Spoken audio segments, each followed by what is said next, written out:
नमस्कार मंडळी, मी वैशाली तुम्हा सर्वांचे स्वागत करते माझ्या KSD कुकिंग विथ फन या यूट्यूब चॅनलमध्ये।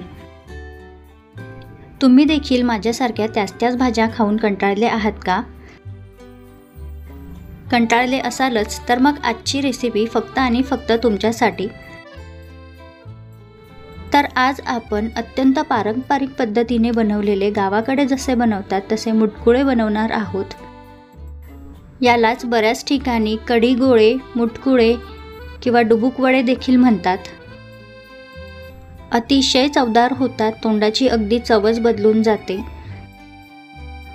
एका चपातीऐवजी 2-3 चपात्या या भाजीसोबत कधी खाल्ल्या जातात तर कळत पण नाही। चला तर मग अशा पारंपरिक रेसिपीला सुरुवात करूया। त्यासाठी घरातीलच डाळीचा आपण वापर करणार आहोत।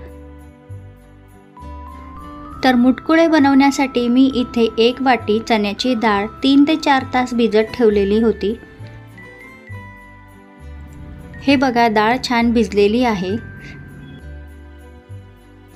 आता आपण मुटकुळ्यासाठी वाटण तयार करूया। त्यासाठी मी इथे 5 ते 6 हिरव्या मिरच्या भाजून घेतलेल्या आहेत, 7 ते 8 लसूण पाकळ्या आणि थोडासा कोथिंबीर।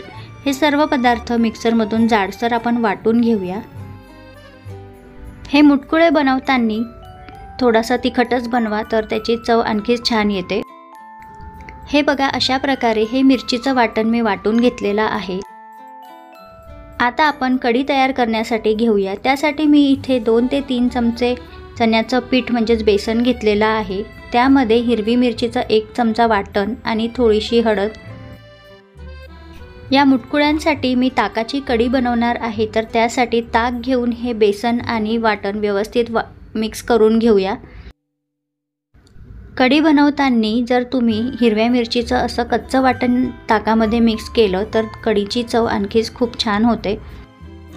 कढी बनवण्याआधी ताक थोडंसं खाऊन बघावं, खूपच आंबट असेल तर ताकाचा कमी वापर करावा। ताकाची कढी आता फोडणीला टाकूया। त्यासाठी मी अगदी 1 चमचा तेल घेऊन कडकडीत गरम करून घेतलेला आहे। कडकडीत तेलामध्ये मोहरी छान फोडून घ्यायची आहे। त्यानंतर थोडंसं जिरं आणि कढीपत्ता, त्यासोबतच गरम तेलामध्ये थोडासा हिंग देखील टाका, कढीची चव दुपटीने वाढते। चमच्याने हे सर्व पदार्थ मिक्स करून झाल्यानंतर आपण जे ताक आणि बेसन मिक्स करून घेतलेलं आहे त्या यामध्ये सोडून द्यायचं आहे। छान सणसणीत अशी फोडणी या ताकाला बसली पाहिजे, कढी खूप छान होते।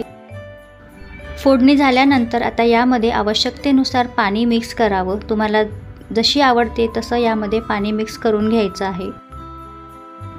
पाणी टाकल्यानंतर चवीपुरतं मीठ।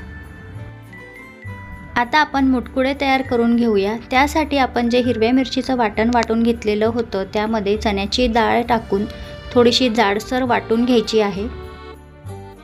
मुटकुळ्याची डाळ वाटताना जाडसरच वाटा, अगदी छान मऊसूत असे मुटकुळे तयार होतात। हे बघा, मी डाळ मिक्सरमधून काढताना थोड्याशा डाळिंब्या देखील राहिलेल्या आहे। त्या भाजीमध्ये दाताखाली आल्या की अगदीच छान लागतात। आता या डाळीच्या मिश्रणामध्ये आपण चवीपुरतं मीठ टाकून घेऊया, कारण तिखट वगैरे तर आपण आधीच टाकलेला आहे। त्यानंतर अगदी पोहे खायच्या चमच्याने 2 चमचे बेसन घेऊन हे सर्व मिश्रण मिक्स करून घ्यायचं आहे। हे मुटकुळे बनवताना आपण जे हिरव्या मिरचीचं आणि लसणाचं कच्चं वाटण टाकलेलं आहे त्याचा फ्लेवर खूपच छान येतो। हे बघा, हे मिश्रण छान मिक्स झालेलं आहे। आता कढीला देखील उकळी आलेली असेल। कढी अशी छान उकळल्यानंतरच हे मुटकुळे अशा प्रकारे तयार करून आपण कढीमध्ये टाकणार आहोत। मी या डाळीच्या मिश्रणाचा अशा प्रकारे गोलाकार गोळा करून कढीमध्ये सोडत आहे। तुम्ही तुमच्या आवडीप्रमाणे कोणताही आकार करून घेऊ शकता। फक्त एक गोष्ट लक्षात ठेवावी, कढीला छान उकळी आल्यानंतरच हे मुटकुळे त्यामध्ये सोडावेत। आणि मुटकुळ्यांची कढी तयार करताना थोडीशी पातळच तयार करावी, कारण हे मुटकुळे शिजेपर्यंत ही कढी आपल्याला शिजू द्यावी लागते, मग ती थोड्या वेळाने घट्ट होऊन येते। आता आपण टाकलेले सर्व मुटकुळे कढईच्या बुडाशी जाऊन बसलेले आहेत, कारण ते शिजायचे राहिले। जसे जसे शिजून येतील तसे तसे ते सर्व मुटकुळे वरती तरंगायला लागतात। हे बघा, 5 ते 10 मिनिटांनंतर कढीला छान उकळी आणि मुटकुळे देखील शिजून येत आहेत. त्यानंतर हिरवीगार कोथिंबीर बारीक चिरून या कढीमध्ये टाकावी. मुटकुळे वरती तरंगून आल्यानंतर देखील 5 ते 10 मिनटं ही कढी छान शिजू द्यावी, कारण चण्याच्या डाळीचे हे मुटकुळे आपण तयार केलेले आहे ते आतपर्यंत पूर्ण शिजायला हवेत. मुटकुळे छान शिजलेले आहेत. चला आता आपण सर्विंग प्लेटमध्ये घेऊया.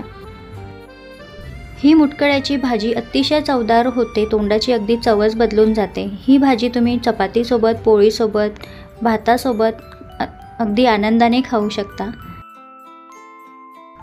तर अशा प्रकारे तयार झालेली आहे गावाकडे बनवल्या जाणारी अत्यंत पारंपरिक पद्धतीने बनवलेली मुटकुळ्याची भाजी. तर या मुटकुळ्याच्या भाजीला तुमच्या भागामध्ये काय म्हणतात हे मला कमेंटद्वारे नक्की सांगा. आणि आजची ही पारंपरिक रेसिपी तुम्हाला आवडली असेल तर व्हिडिओला लाईक करा, शेअर करा आणि चॅनलवर नवीन असाल तर चॅनलला सबस्क्राईब करायला विसरू नका.